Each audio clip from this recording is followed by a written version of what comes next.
Noi al giorno d'oggi ci troviamo ad avere a che fare con una tipologia di lavoro non più indeterminata, ma sempre di più flessibile. Flessibile perché? Perché le produzioni sono cambiate, le tipologie di mansioni al giorno d'oggi richieste non sono più le stesse di una volta. Se una volta entravi in un'azienda e facevi il meccanico per tutta la tua vita lavorativa, al giorno d'oggi non è più così.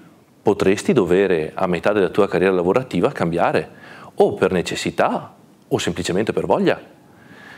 Quello che il mondo del lavoro adesso ci sta insegnando è che non ci è più concesso essere non aggiornati.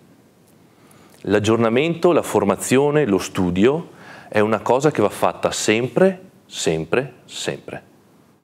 Si dice spesso che manca un ponte, un collegamento tra il mondo della scuola e il mondo del lavoro. In questo senso l'esperienza di alternanza scuola-lavoro è indubbiamente uno strumento efficace, consente allo studente di affacciarsi al mondo del lavoro, conoscerne le regole, i meccanismi che lo regolano e all'azienda di eventualmente offrire un'opportunità lavorativa. Oltre a questo, la persona può misurarsi concretamente con il mondo del lavoro e capire se quel settore, quell'azienda calza con la propria persona, è adatto a lui oppure invece non lo è e quindi invertire rotta e formarsi in qualcos'altro. Sono molto importanti le competenze acquisite durante il percorso di studi o le esperienze di lavoro, per cui saper bene usare un computer, un programma o quant'altro, ma sono altrettanto importanti in una società, in una realtà molto competitiva, le cosiddette competenze trasversali, ovvero tutte quelle doti personali che una persona acquisisce in attività anche ad esempio di volontariato, abilità comunicative e relazionali che poi nel mondo del lavoro fanno molto spesso la differenza.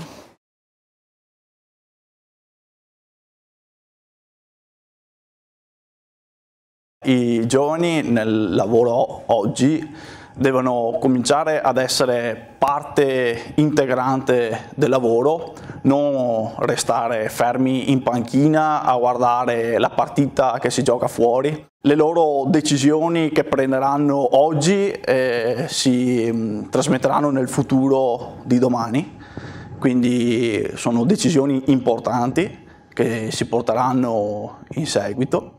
Quando un giovane si rivolge al nostro sportello, molto spesso mi chiede di fargli un curriculum o di rifargli un curriculum e quello che io rispondo loro è di focalizzarsi su quelle che sono le proprie passioni e le proprie doti personali, non tralasciando hobby, attività extra lavorative e quant'altro, e quindi di conoscere bene se stessi.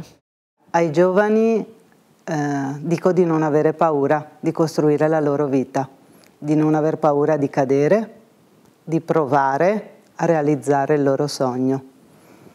Un tempo si usciva e si sapeva già qual era il lavoro e il destino. Oggi no, loro hanno in mano la marcia, loro la devono gestire.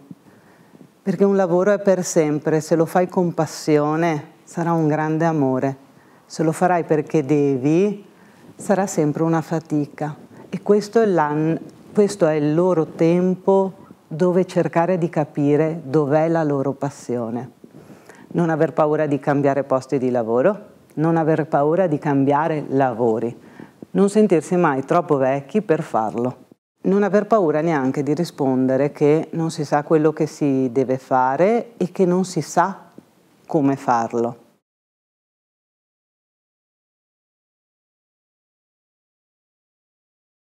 Prima di essere rappresentante sindacale nella mia azienda io non ero a conoscenza del mondo sindacale o comunque non informato adeguatamente, quindi vorrei dire che per tutti i giovani che entrano nel mondo del lavoro l'importanza di conoscere il sindacato, perché voi che vi apprestate a entrare nel mondo del lavoro per la prima volta potreste anche essere sfruttati e non adeguatamente retribuiti ad esempio, quindi sapere che esiste un sindacato che è lì per voi, che è preposto proprio ad aiutare i lavoratori è importante. Nel mio lavoro di tutti i giorni mi rendo conto che soprattutto i giovani molto spesso non sanno dove reperire le informazioni, dove cercare un corso di formazione, dove indirizzare il proprio curriculum. Il nostro ruolo è proprio quello di orientarli e dargli queste informazioni, perché solo attraverso la conoscenza delle strutture presenti nel territorio una persona può fare una scelta consapevole e giusta per il proprio profilo. Insieme la strada è più semplice. Invito a domandare, perché come un imprenditore quando fa un'operazione importante e firma un contratto chiede consulenza a un avvocato, a un commercialista, un ragazzo non può firmare un contratto da solo, deve informarsi, perché lì derivano diritti e obblighi. Invito i miei coetanei a prendersi la parola, non lasciare che qualcuno parli per noi. Dobbiamo essere noi a dare le direttive per noi stessi e dobbiamo prenderci questi spazi. Chi ci può dare questo spazio? Secondo me uno degli enti che ce lo può dare è proprio il sindacato. Ci può dare lo spazio per parlare, ci può dare lo spazio per lottare insieme e arrivare al punto dove vogliamo arrivare, e cioè avere un lavoro stabile, perché io penso che quello che chiedono i giovani di oggi non è cambiato a quello che chiedevano i giovani di 10 o 20 anni fa, che è la stabilità per creare una famiglia, per andare avanti con la propria vita.